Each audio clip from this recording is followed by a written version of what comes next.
Hi everybody, आप सभी लोगों को एसएससी क्लास पतू में स्वागत है। मैं आप सभी को सामाजिक विज्ञान पढ़ाता हूं और सामाजिक विज्ञान में इतिहास में अध्याय 5 के पढ़ाने जा रहा हूं। अध्याय 5 में अर्थव्यवस्था और आजीविका है। अर्थव्यवस्था और आजीविका।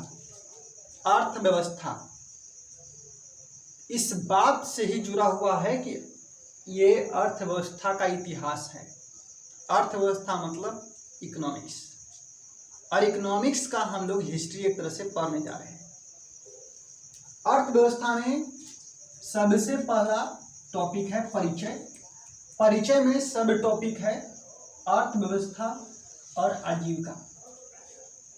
यानी कहने का मतलब कि अर्थव्यवस्था और आजीविका के इतिहास क्या है, इसके विषय में अगर पढ़े तो आपको बता दें कि किसी भी देश की अर्थव्यवस्था का आधार कृषि होती है।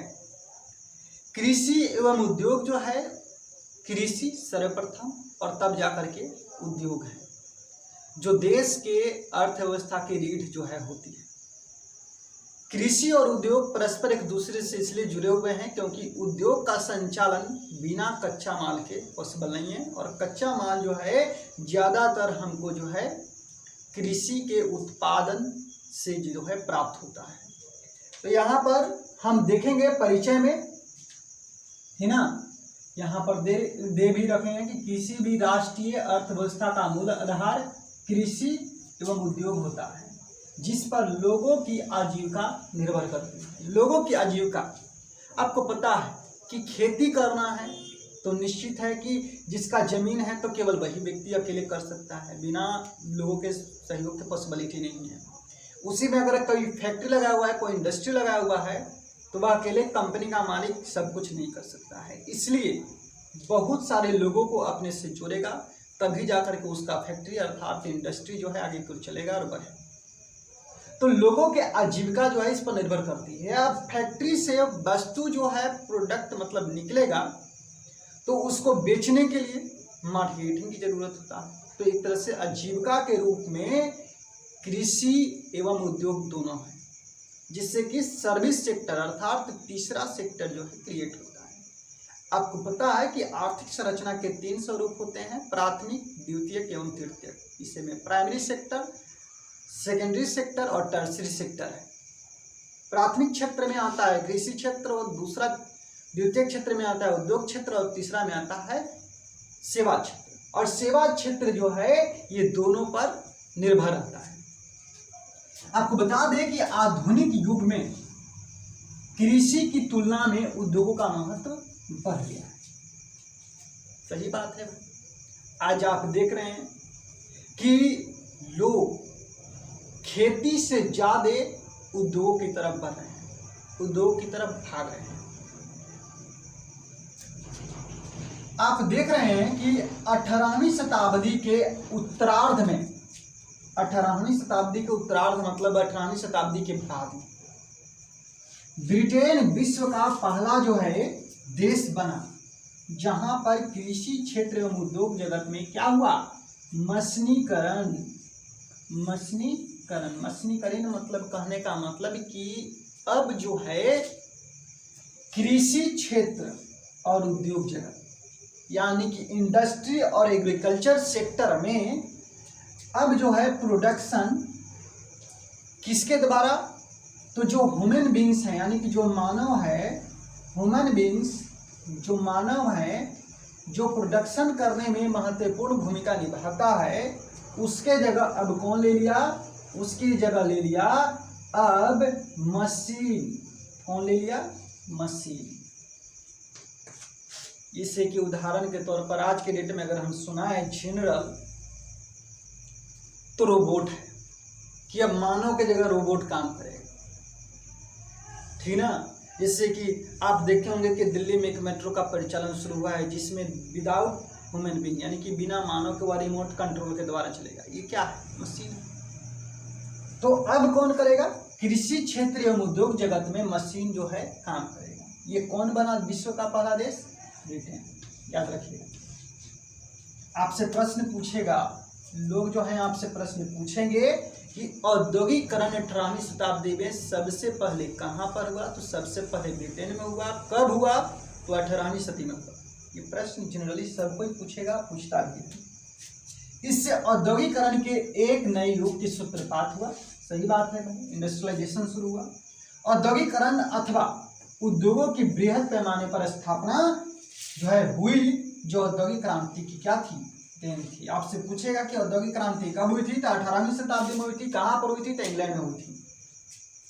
क्या हुआ, तो इसमें वस्तुओं का उत्पादन मानव श्रम के द्वारा न होकर किसके द्वारा अब होना शुरू हो गया, मशीनों के द्वारा होना शुरू हो गया।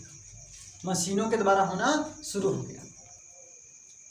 तो अर्थव्यवस्था में किसी भी देश के आधुनिकीकरण यानी कि मॉडर्नाइजेशन, जैसे आज हम कहते हैं कि मॉडर्न है, तो मॉडर्न अर्थात आधुनिक, और आधुनिकीकरण का प्रेरक तत्व के अगर रूप में देखा जाए तो उसका मुख्य जो है औद्योगिकरण ही है। किसी भी देश का आधुनिकीकरण जो है उस देश के इंडस्ट्रियलाइजेशन अर्थात औद्योगिकरण पर निर्भर करता है, प्रेरक तत्व के रूप में है। क्योंकि आपको बता दें कि 18वीं शताब्दी एक ऐसी स्थिति और समय थी जब नए नए मशीनों का आविष्कार हुआ, नए नए तकनीकों के विकास हुआ, और इसी नए नए आविष्कार, मशीनों के आविष्कार और तकनीकों के विकास के परिणाम स्वरूप ही औद्योगिकरण हुआ। और प्रेरक तत्व के रूप में कहें तो एक और बात आती है प्रेरक तत्व में, यानी कि मशीन जब बनेंगे तो निश्चित है कि इसमें पूंजी निवेश यानी कि रुपये पैसे और श्रम, ये दोनों को लगाना जो है महत्वपूर्ण है। हाँ, लगेंगे श्रम, लेकिन अल्प मात्रा में लगेंगे, जितना पहले लगते थे उतना नहीं लगेंगे। लेकिन पूंजी निवेश और श्रम ये दोनों महत्वपूर्ण भूमिका निभाती है। किस लिए, तो औद्योगिकरण को बढ़ावा देने के लिए, उद्योगों को बढ़ाने के लिए, मशीनों का निर्माण करने के लिए। तो अब प्रश्न उठता है कि औद्योगिकरण किसे कहते हैं। तो औद्योगिकरण किसे कहते हैं, तो औद्योगिकरण का सबसे सिंपल और छोटा जो है जवाब है, यह एक ऐसी प्रक्रिया है, औद्योगिकरण ऐसी प्रक्रिया है जिसमें उत्पादन किसके द्वारा, मशीनों के द्वारा कारखाना में होता है। मशीनों के द्वारा कारखाना में होता है औद्योगिकरण। तो कहने का मतलब मेरा यह है कि तब फिर क्या लोग प्रोडक्शन नहीं करते थे, यानी कि वस्तुओं का उत्पादन नहीं होता था, तो नहीं होता था, और वह कारखाना में न होकर के घरेलू होता था। घरों में लोग करते थे और अपने जरूरत और वहाँ के समाज के अनुसार ही लोग करते थे। और इस प्रक्रिया में जब औद्योगिकरण हुई तो इस प्रक्रिया में घरेलू उत्पादन, मैंने अभी बोला ना, घरेलू उत्पादन पद्धति जो थी उसके जगह अब कौन ले लिया उसका स्थान, कारखाना जो है ले लेता है। कारखाना पद्धति यानी कि फैक्ट्री, इसको बोलते हैं फैक्ट्री जो है फैक्ट्री यानी कि कारखाना, और कारखाना में जो है इसका प्रोडक्शन होने लगा। यानी कि अब मशीन के द्वारा प्रोडक्शन हो रहा है और उसके जगह अब कौन ले लिया, मशीन ही ले लिया, है ना। लेकिन अब घर के जगह कहाँ पर ले लिया, तो एक बड़ा फैक्ट्री। फैक्ट्री किसको कहते हैं, तो एक ऐसा क्षेत्र, एक ऐसा जो है जगह जहाँ पर बहुत सारे कर्मचारी मशीनों के द्वारा किसी एक क्षेत्र में यानी कि किसी एक जगह पर आकर के क्या कर रहे हैं, वस्तु का उत्पादन कर रहे हैं। यही जो है औद्योगिकरण है। एक मिनट, अब बात आती है कि औद्योगिकरण हुआ, जो मैं अभी बताया कि औद्योगिकरण जो है क्या फैक्ट्री में ही केवल प्रोडक्शन होता था, नहीं, घर पर होता था। अब बात यह है कि घर पर जब लोग करते थे तो आपको पता होगा कि जब सबसे पहले भारत में पुर्तगाली व्यापार करने के लिए आए, पुर्तगाली आए, डच आए, उसके बाद फ्रांस आया, ब्रिटेन अंत में आया, ईस्ट इंडिया कंपनी जो है स्थापित किया, धीरे धीरे भारत में व्यापार का विस्तार करने लगा। भारत में 1600 ईस्वी में ईस्ट इंडिया कंपनी के आने के बाद यहाँ पर जो छोटे छोटे व्यापारी थे, जो लोग थे, वह अपने घर पर वस्तु का प्रदर्शन करते थे। अब इसमें बनने में वस्तु को लंबा टाइम लगता था। आपको पता है, भारत के व्यापार के विषय में पढ़िएगा तो बहुत लंबा टॉपिक खींचा जाएगा, इसलिए छोड़ देते हैं। कहने का मतलब है कि 8th क्लास में आप पढ़े थे, एक बार फिर से रिवीजन कीजिएगा, देखिएगा तो आपको पता चल जाएगा कि भारत में अंग्रेज जो वस्तु खरीदने या कोई भी विदेशी आते थे तो उनको वस्तु को बनने में लंबा टाइम लगता था, है ना। जैसे कि उदाहरण के तौर पर कपड़ा लीजिए, सूती कपड़ा, तो लंबा टाइम। अब जो सिलने वाला है वो तो सिल करके बैठ जाता था, लेकिन जो सूत काटने वाला उसको लंबा टाइम लगता था, है ना। इसमें श्रम भी ज़्यादा लगता था, समय भी ज़्यादा लगता था और पैसा भी उतना नहीं मिल पाता था। तो ऐसे में अंग्रेज अब सोचे और वस्तुओं का आविष्कार शुरू हो गया था, है ना। तो अब टॉपिक है कि औद्योगिकरण हुआ, तो औद्योगिकरण होने के पीछे रीजन क्या था, क्या कारण था। तो औद्योगिकरण के कारण में सबसे पहला कारण है आवश्यकता आविष्कार की जननी।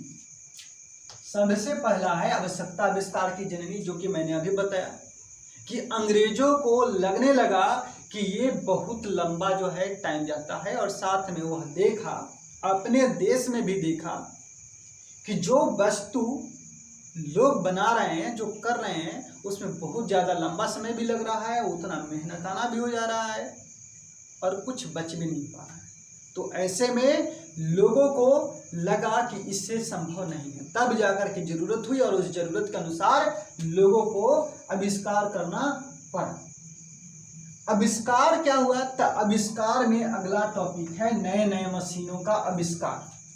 यानी कि आपको पता है कि भाप इंजन है ना, भाप इंजन है, पावर लूम है, फ्लाइंग शटल है, स्पिनिंग म्यूल है, ये सारे जो हैं कपड़ा सिलने वाले लगभग है ना। वाष्प इंजन जो कि एक मशीन को चलाने के लिए, भाप पर चलाने के लिए जो मशीन है, आज देख रहे हैं कि इलेक्ट्रिसिटी पर भी आ गई है चलने वाली मशीन, वाहन। तो कहने का मतलब कि लोगों की जरूरत हुई, जरूरत के हिसाब से वस्तुओं का आविष्कार होना शुरू हुआ, नए नए मशीनों का आविष्कार शुरू हुआ। अगला है कि कोयले एवं लौह की प्रचुरता, यानी कि भाप इंजन बना, लोहे की प्रचुरता थी, लोहे की प्रचुरता हुई, जिसकी वजह से लोगों को लगा कि लोहा के द्वारा मशीनों का क्रिएशन हुआ और उसके लिए मतलब जो इंजन बना वह कोयले पर आधारित, यानी कि भाप इंजन का आविष्कार हुआ था। तो भाप इंजन यानी कि भाप क्रिएट करने के लिए कोयले का बहुत अच्छे तरीके से इस्तेमाल किया जा सकता है, और आपको पता है कि कोयला में लोहा को गलाने की क्षमता होती है। तब कहने का मतलब कि लोहा औद्योगिक क्रांति में महत्वपूर्ण भूमिका निभाई। और अगला है फैक्ट्री प्रणाली। फैक्ट्री प्रणाली की शुरुआत, यानी कि अभी मैंने बताया कि जहां पर बहुत एक बड़ा क्षेत्र है और उस बड़े क्षेत्र में बहुत सारे लोग मिल करके मशीन में क्या करते हैं, काम करते हैं, वह फैक्ट्री है। यानी कि जो वस्तुओं का निर्माण पहले घर में होता था 10 व्यक्तियों को 20 व्यक्तियों के माध्यम से, अब उसके जगह जो है एक क्षेत्र में एक जगह पर 50 आदमी 100 आदमी जो है काम करने लगा, और वह क्षेत्र केवल काम करने वाला है, यानी कि फैक्ट्री प्रणाली की शुरुआत हुई। सस्ते श्रम की उपलब्धता, सस्ते श्रम की उपलब्धता यानी कहने का मतलब यह हुआ कि जो लोग बाग काम करते थे घर में, जहां पर वस्तुओं का निर्माण करते थे, उनको तो आसानी से जो है वेतन मिल जाता था, पैसा मिल जाता था, समय से मिल जाता था। लेकिन अब उन लोगों को उसके जगह कहां पर जाना पड़ा, खेती की तरफ। अब जिनको खेती करने नहीं आता है, जो मशीन के विषय में जानते हैं, अब उन लोगों की संख्या ज़्यादा हो गई, और इस संदर्भ में अंग्रेजों ने कंपटीशन कराना लोगों से शुरू कर दिया, और जहाँ पर कंपटीशन में लोगों को यहाँ पर कम पैसा में ही अच्छा काम होना शुरू हो गया। इसके विषय में हम आगे पढ़ेंगे कि किस तरह से उन्होंने इसका इस्तेमाल किया। यातायात की सुविधा, यानी कि औद्योगिक क्रांति हुई, औद्योगिक क्रांति के कारणों में एक प्रमुख कारण है यातायात की सुविधा का, यानी कि विस्तारीकरण। यानी कि जो पहले औद्योगिक क्रांति हुई, जो पहले लोग बैलगाड़ी या इसके माध्यम से इधर उधर करते थे। अब उसके जगह जो है आप देखें कि ट्रेन जो एक माध्यम के रूप में तीव्र गति से इधर से उधर करने के लिए आई है ना। उसके बाद विशाल औपनिवेशिक स्थिति, औद्योगिक क्रांति में ये भी एक महत्वपूर्ण भूमिका निभाई।